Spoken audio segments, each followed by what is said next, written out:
أتعبتني يا قوت وأتعبت حالي، شيبت بي وأنا بسن الثلاثين. أتعبتني يا قوت وأتعبت حالي، شيبت بي وأنا بسن الثلاثين. يا قوت ما خليت لي قلب سالي، قد نصنا من تحت راسك مكاني.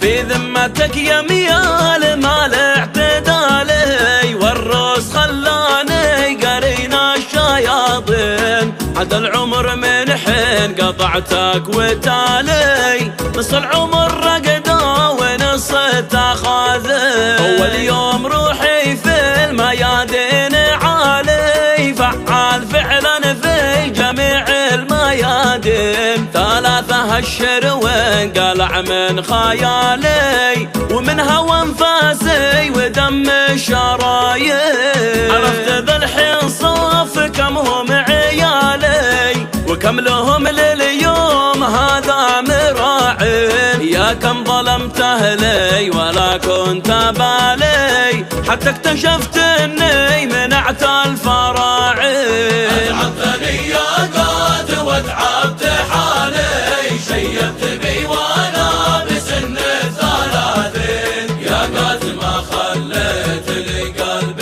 سالي، قد نصنا من تحت راسك مكاني.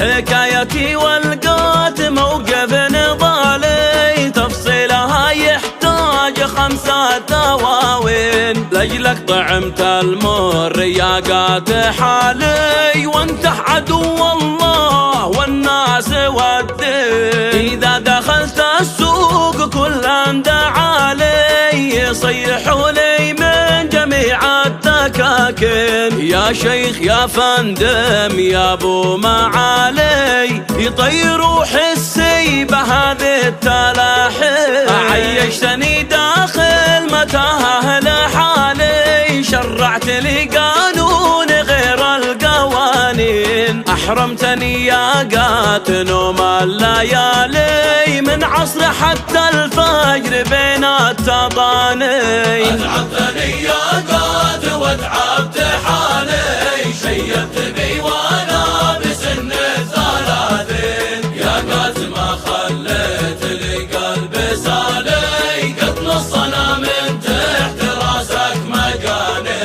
تاه الأطباء ما دروا ما جرى لي، ما فادني فيك الدواء والمداوين. خليتني لا خضار ولا برتقالي، وصار نقص الشمس 95. قد شل هم القات كل انشغالي، وأخر الأعمال من حين إلى حين. خلاص أنا تحررت بعد اعتقالي، الله يخارج ما بقى من مساجين. الله يخارج ما بقى من مساجين.